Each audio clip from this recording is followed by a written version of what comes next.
America is not doomed. Proverbs 1 verse 32 to 33 says, quote, "The complacency of fools will destroy them, but whoever listens will live in safety to be at ease." America isn't doomed if we listen to wisdom. Wisdom from some of our greatest presidents. Calvin Coolidge, John F. Kennedy, Ronald Reagan. Each of these presidents, in their inaugural address, gave Americans a path to keep our country safe. To preserve America, let's listen to their wisdom. March 4, 1925. Calvin Coolidge's inaugural address. No one can contemplate current circumstances without finding much that is satisfying and still more that is encouraging. Our own nation is leading the world in a general readjustment to the results of the great conflict. We cannot hope to continue these brilliant successes in the future unless we continue to learn from the past. We must realize that human nature is about the most constant thing in the universe, and that the essentials of human relationship do not change. Our nation believes thoroughly in a just and honorable peace, under which the rights of its citizens are to be protected everywhere. One of the greatest pressures to peace lies in the economic One of the greatest dangers to peace lies in the economic pressure to which people find themselves subjected.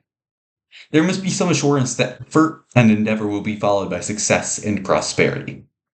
The men and women of this country who toil are the ones who bear the cost of government. Every dollar that we carelessly waste means that their life will be so much the more meager. Every dollar that we prudently save means that their life will be so much the more abundant. The property of the country belongs to the people of the country. Here stands our country. Here stands its government. Here it will continue to stand, seeking peace and prosperity, promoting enterprise, encouraging education, desiring the advancement of religion, supporting the cause of justice.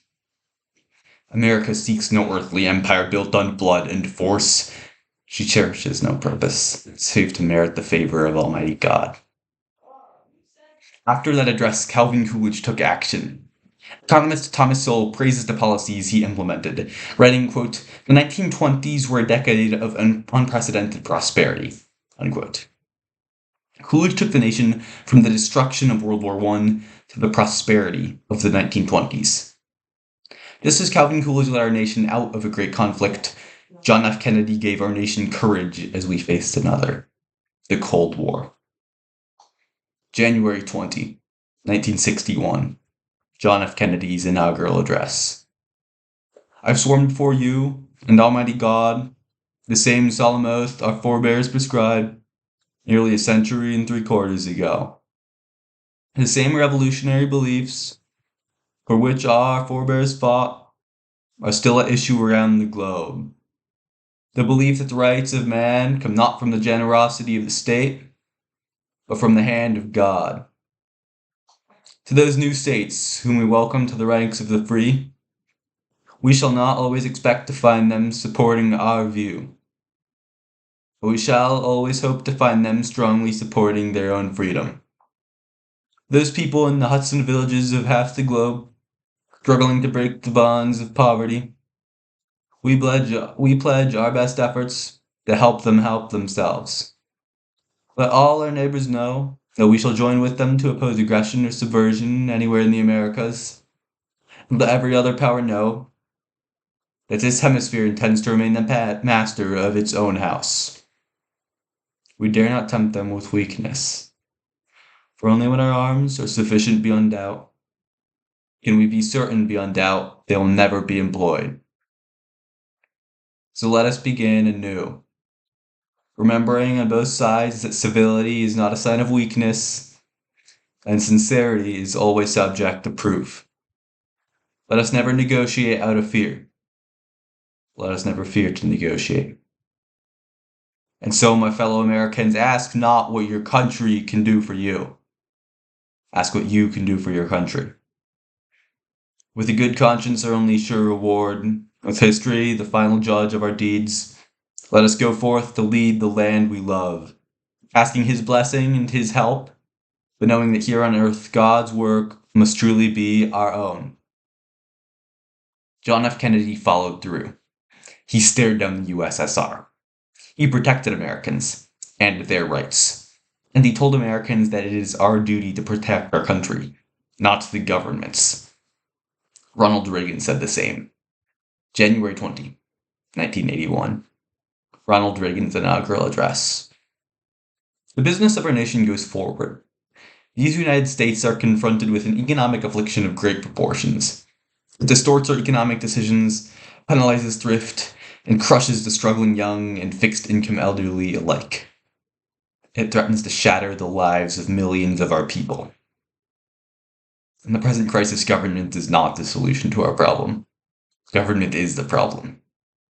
From time to time, we've been tempted to believe that society is too complex to be managed by self-rule.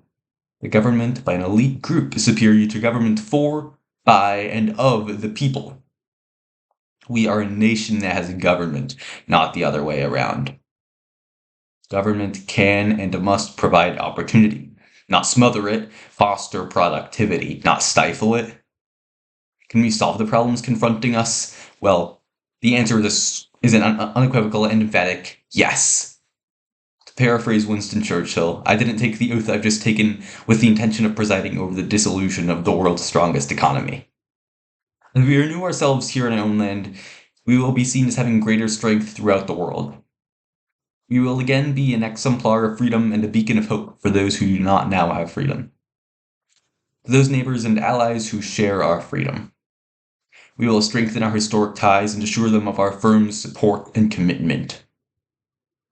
As for the enemies of freedom, those who are our potential adversaries, they will be reminded that peace is the highest aspiration of the American people.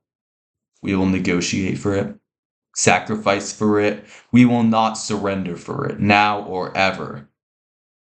When action is required to preserve our national security, we will act. The crisis we are facing today does require, however, our best effort and our willingness to believe in ourselves, and to believe in our capacity to perform great deeds. And after all, why shouldn't we believe that? We are Americans. God bless, and thank you. Each of these presidents led the country to peace and prosperity. They were able to do so because of their wisdom. Ecclesiastes 7:12 says, quote, "The advantage of wisdom is this, it preserves those who have it," unquote. To preserve our country, let's listen to the wisdom of these presidents. Answer the question at the beginning of the speech, America isn't doomed if we listen to wisdom.